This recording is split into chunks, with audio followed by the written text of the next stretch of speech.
Welcome to this very special edition of the KJ Masterclass Live, the show which ensures that you profit from your time spent here with experts, either through their industry insights, information, or simply learning from them.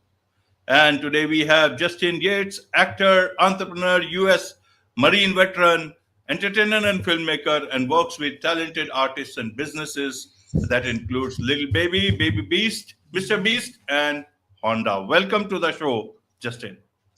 Hello, sir. Thank you for having me. I appreciate it. You are welcome. Welcome to the show, Justin. Welcome to India in this online form. And I'm sure not just in India, but a lot of people across the globe will benefit from what we are going to talk right now. We'll learn from you about how one can achieve business success in a creative field. Learn all about that. But first, let's understand a bit about your journey, your background, so that people know who they are listening to.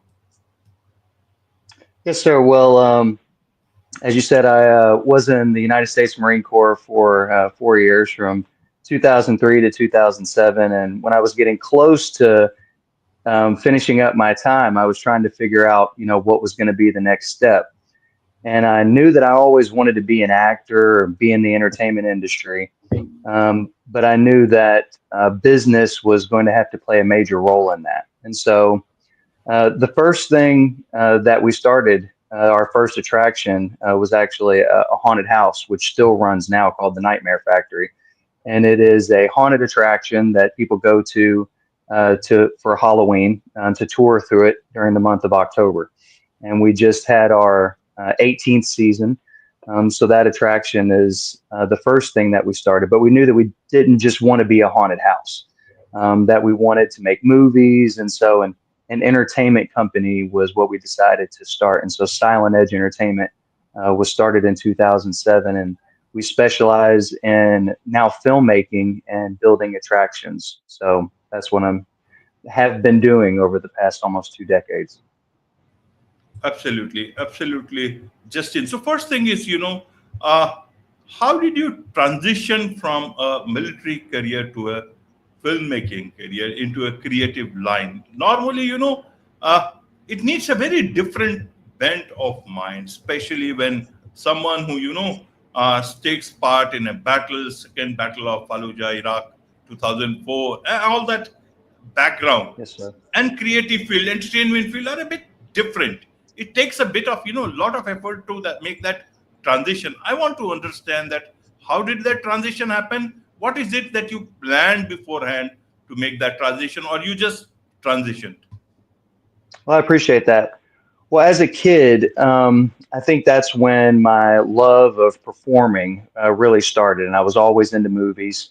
And I remember in fifth grade, there was a play that the elementary school students were doing. And I had, with my little sister, done, like little plays for our parents and stuff, as kids do in the house. And I was always really interested in that stuff. And I did that play in elementary school. And that was really the first time that I performed, that I auditioned and got a role and performed in front of an audience. And I think from then I was just hooked. I knew at that point I could do it. And for me, I was really lucky because I had parents that told me that I could be whatever I wanted to be. And even though I wanted to be an actor, I wanted to get into movies or performing, or haunted houses and things like that, they would encourage me and say, whatever you put your mind to, you can do that. And so I think that really helped me a lot and really kind of put, a base, to that dream, that I could really build up off of. Because as a kid, because my parents were encouraging me to do it, it made me spend a lot of time on it. And so whenever other kids were out playing and running around and stuff, for some reason, I was trying to figure out, how to make movies or how to, build a haunted house, or, I really didn't get into business until I was in the Marine Corps. And so when I was in high school, a recruiter came and talked to us, and he was a Marine Corps recruiter. And I remember a lot of the other branches were doing sign-on bonuses. If you signed up to go to the Army or the Navy or the Air Force, they would give you, a sign-on bonus and money. I remember asking the Marine Corps recruiter what was the sign-on bonus that we would get to join the Marine Corps. And he said, "I'm not going to pay you to be a Marine. If you can make it, if you can earn the title, then you get it. But we're not going to give you any money." And that meant so much more to me than the money or anything. And so that, that and among many other things, got me into the Marine Corps. And during that time, I joined in 2003, right out of high school. And so I joined still with wanting to be an entertainer and wanting to be in the entertainment, but I was still a kid. I didn't know how to do any of that stuff.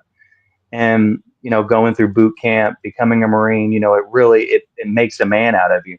And going over there and being part of, Fallujah, I was a motor T driver, so I was, driving supplies during the Battle of Fallujah and stuff. And so, coming home from that and being stationed in North Carolina, which is where we're at still now.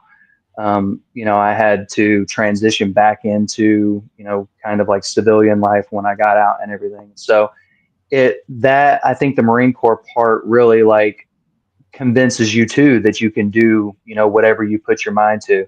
And so by the time I got out, I was ready. I knew that I was going to do my 4 years and get out. And so when 2007 hit and it was time for me to start, my own business, I was ready. And I think that was really kind of how the transition hit. And I was convinced by then, that I could do anything.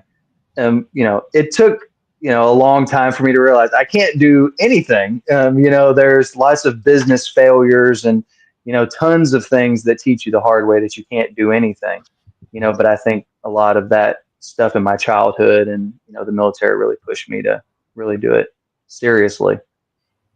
Right. What about mentors? Did you find any mentors first, or you just went into this line and then found any, if any?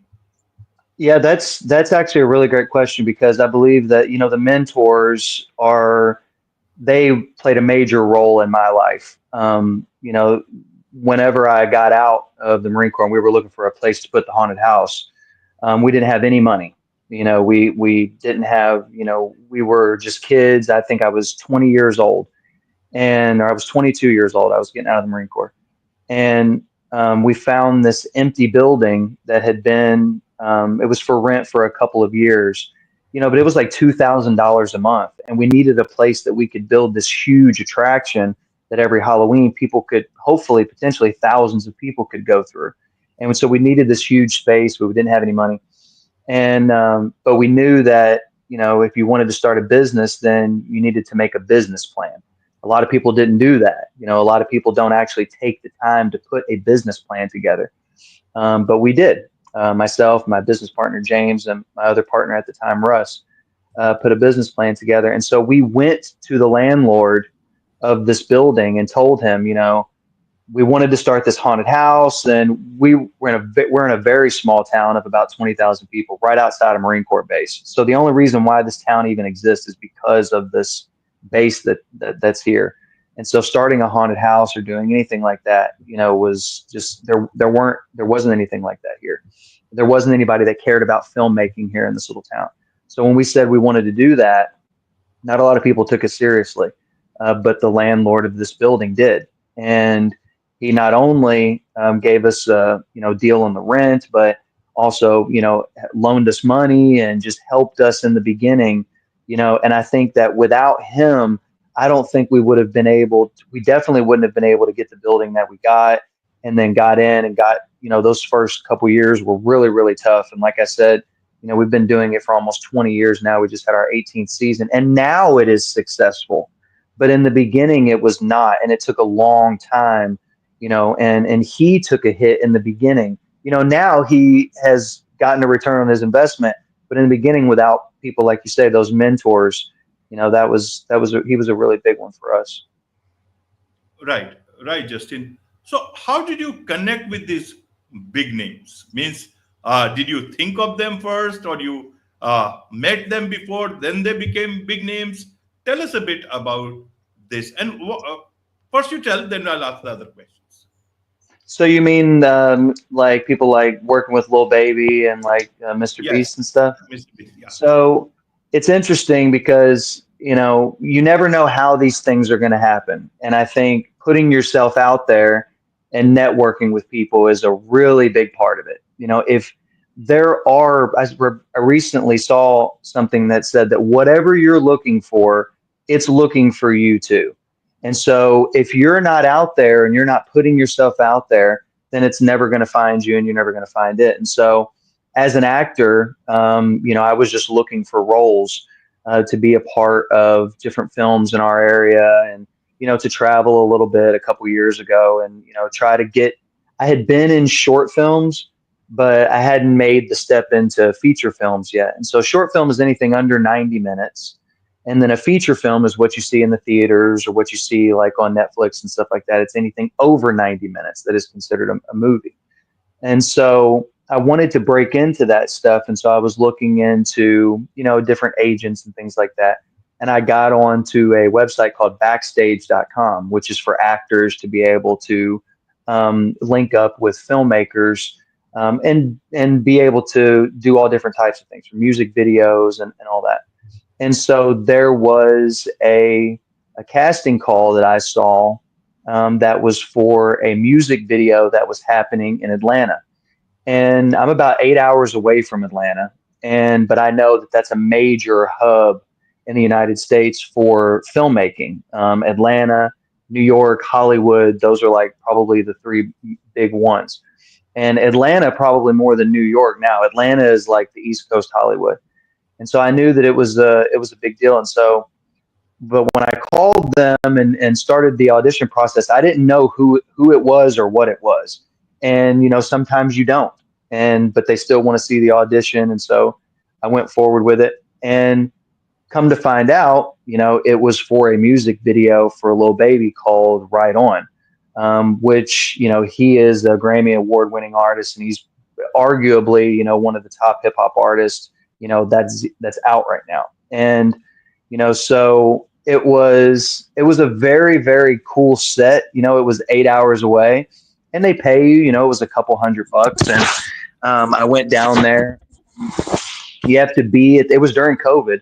So, you have to be there really early in the morning, and you show up and, make sure that you get your costume. And I played a police officer that was like trying to arrest him, pulling him out of his car and arresting him and everything. And so, you get there as the extras, and, the crew people and everybody get really, really early. They get there really early, and so then the talent, they show up, when it's time, everything's ready.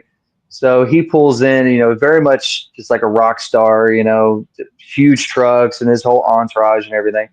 And they come up and everything is set up. And, you're working right next to these people, but it's a very professional atmosphere.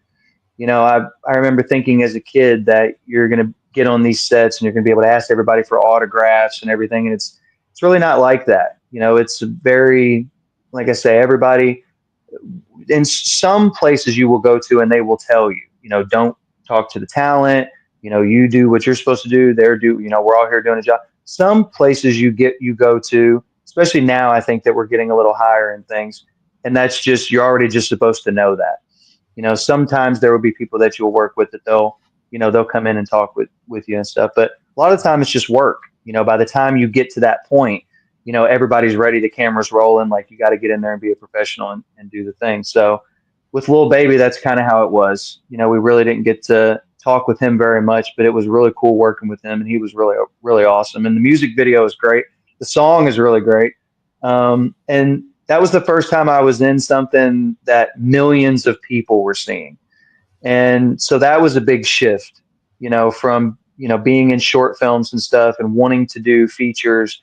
And then all of a sudden you're in something that you're watching, and it's going up, not by tens, it's going up by millions and millions. And, you're thinking, okay, this is a level up, this is the next step. I have more of a responsibility now. With Mr. Beast, it was a little bit different. Again, it's about putting yourself out there. And so that was the haunted house. We got a call on the haunted house line, and it's the Nightmare Factory. And it was out of season. It wasn't around Halloween. It was around this time, December of last year, the first time. And they were doing an episode, and this is the #1 YouTuber in the world. And so again, when they first called, they don't tell you what it is. And we're just answering a business line. We answer that phone all the time. And they're like, yes, we're interested in trying to find some clowns, some scary clowns for a video that we're doing for a popular YouTuber. And we're like, okay, we get kind of calls all the time. And so, we started talking, and then after that, they asked us to sign a non-disclosure agreement. And that's when you kind of know, like, okay, this is going to be a big deal. And so once we did all the paperwork and everything, we found out that it was Mr. Beast, and they have, they're these places are very serious about secrecy, because this content is important, and they're not spending tons of money like a movie is to promote these episodes. Their fans are waiting for these episodes to come out, and when they do, they have to work. And so, you have to keep all of this stuff secret and everything, and it's a whole big build up for it. And so we went there for a couple days. They hired us to bring a couple clowns in, and we went there and we did the makeup for it. And it was about 3 or 4 days of shooting. And so the first day we didn't even shoot anything. And that's another thing about filmmaking, is that you have to be flexible. You get there and you think that it's just going to move really fast and you're going to be constantly doing things, but a lot of the time you're waiting, and you have to just be patient. But we did the whole episode, and then we had to wait months for it to come out, and we were cut from the episode after we told all of our family and friends that we were going to be a part of it and everything. We were cut from the episode, and it was a bummer, but that was just kind of how it happened. But then this past Halloween, they called us again because we were, I think, nice and we were cool about everything. And they were like, we went with the flow, and whatever they asked of us, we were professional about it. And this time they asked us to bring 35 actors and fill up this entire haunted house for some of the biggest YouTubers in the world to come and go through this haunted house the day before Halloween, which was a huge, huge deal. And so Logan Paul and I Show Speed and these huge, huge, these just major personalities were coming there, and it was all of our actors that had been with us for almost 20 years, and now together we're on a live stream that's being streamed to, tens of, millions of people then. So, like I say, you never know what it's going to be. And I believe that, it's hard to say if any of it's luck. I do believe the old saying that luck is where opportunity meets preparation. So I think you have to be ready for that stuff. And when it comes, you got to have, the right plan to take it on and do a good job. And so that's just kind of how it happens. Absolutely, absolutely. Where opportunity meets preparation. Wonderful. And now you are currently writing and producing your first horror film yourself. Yes, sir. Yes, sir. Yeah. Well, like I said, we've been doing horror stuff for a very long time with the haunted house since the beginning, and a lot of our short films are horror related. That's just a genre that we're comfortable in. We do some action and drama and things like that. We just did an action short film a couple years ago to get used to kind of like what it is with the gunshots and all that. And so we like to do different things, but we know that if we're going to make a feature film and really go for it, then it needs to be in, a genre that we're comfortable in. So it's going to be a horror film. And so right now we're in the process of writing that. We've just recently met another filmmaker who we just did some work with on a film called Population Purge, which is a film that came out on Apple TV, and it came out through Amazon, and was on Fandango, and it's out on YouTube and everything now, called Population Purge. And it's from a filmmaker named Brian Johnson, and it's distributed through Gravitas Ventures. And so, working with him too, he's been another mentor of ours, especially in the filmmaking side of things. He needed a couple of zombies for a commercial that he was doing for a client that was going to end up doing a Super Bowl commercial, and reached out to us because of the haunted house, and we got to working with them. And so since then, since doing some commercials with him, we've talked about doing a horror movie together. And so that is the next logical step. And so right now it is a group of ghost hunters looking for the most haunted place in the world. And so it's called Hunting Fear, and we're hoping to start filming late this year. Right. What do you like, the most, enjoy the most about filmmaking? What is it? The thing that I probably enjoy the most about filmmaking is just the creative process. It's really broken down into three parts. It's pre-production, production, and post-production. And so in that pre-production phase, you're trying to figure out what is it even that you're going to make, and you're getting the people together, and that's some of the most fun stuff is, trying to figure out what kind of content you're going to create. And I love sitting down and figuring out the name and the logo, and, writing the script and trying to figure out who the people are going to be that are going to be part of it. And then the production part is really, that's when you're on set, and that's the energy, and that's where you've spent potentially years sometimes. We just released our latest short film called Residual, which was written by my cousins, and it was directed by my cousin Asa Braden, who are in Louisville, Kentucky. They're about 700 miles away from us, and they wrote this film, and we all made it together down here in North Carolina. And it just was released on Christmas Day, and it's got like 12,000 views. Everybody's so excited about it. It's just a little short ghost story, but making it is the fun part. Bringing those people together. Like I said, they're 700 miles away. So during the writing process and everything, you don't see all these people. Everybody's in a different place.